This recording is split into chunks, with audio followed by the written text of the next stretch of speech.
India viral news में आप सभी का स्वागत है। मैं सिकंदर रंगरेज। जलगांव शहर में युवक पर फायरिंग। रामनवमी के जुलूस के दौरान हुए विवाद के बाद 25 वर्षीय युवक महेंद्र उर्फ दादू समाधान सपकाळे निवासी प्रबुद्धनगर पिंपराला हड़कू को 24 अप्रैल की रात 10 बजे के करीब उस वक्त गोली मार दी गई जब युवक शहर की मीनाताई ठाकरे मार्केट के पास अपने दोस्त का जन्मदिन मना रहा था।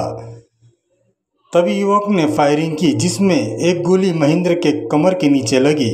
इस घटना के बाद महेंद्र गंभीर रूप से घायल हो गया जिसे जलगांव के एक निजी अस्पताल में इलाज चल रहा है। आप देखते रहिए इंडिया वायरल न्यूज़। हमारे चैनल को लाइक शेयर सब्सक्राइब जरूर करें।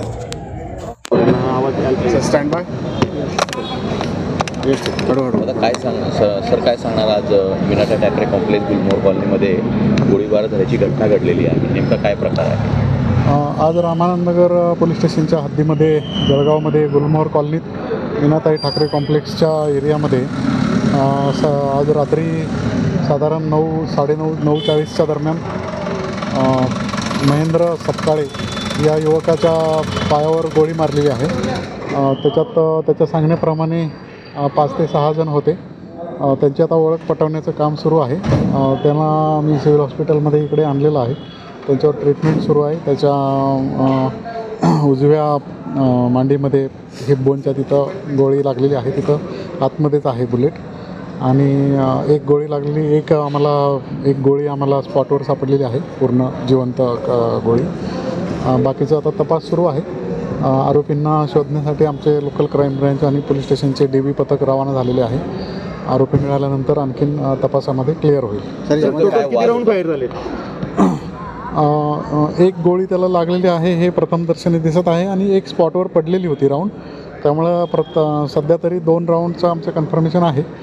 तपासामध्ये आता यांच्या स्टेटमेंटमध्ये किंवा आरोपीचे सापडल्यानंतर आपल्याला नेमकं कळेल आणि किती राऊंड फायर झालेले आहेत। नंतर बाकीचे काही प्रत्यक्षदर्शी साक्षीदार आहेत, त्यांच्या जबाबामधूनही आपल्याला माहिती होईल की नेमकं तिथे काय घटना घडलेली आहे पूर्ण।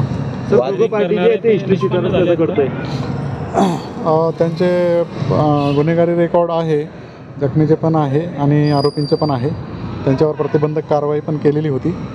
मागचे काही दिवसापूर्वी त्यांच्यात काही कारणावरून वाद झालेला होता। त्याच्यानंतर परस्पराच्या विरुद्ध पोलीस स्टेशनला गुन्हे दाखल आहेत। दोघांच्या पण विरुद्ध प्रतिबंधात्मक कारवाई केलेली होती, परंतु आता पुन्हा हा प्रकार घडलेला आहे। त्याच्यानंतर आता पुन्हा कारवाई आम्ही करत आहोत। गँगवरचा काय प्रकार नाही, वैयक्तिक वाद आहेत त्यांचे 2 व्यक्तीमधले, त्याच्यातून हा प्रकार झालेला आहे। सर, याच्यामध्ये कोणाला आरोपी वगैरे अटक केलेले आहे? आपली टीम आता शोधत आहेत आरोपींना, मिळाले की त्यांना अटक करणार। नाव निष्पन्न झाले? नाव अजून निष्पन्न झाले नाहीत, त्यांच्या चौकशीमध्ये नावं निष्पन्न होतील। तर नागरिकांना काय आव्हान करणार?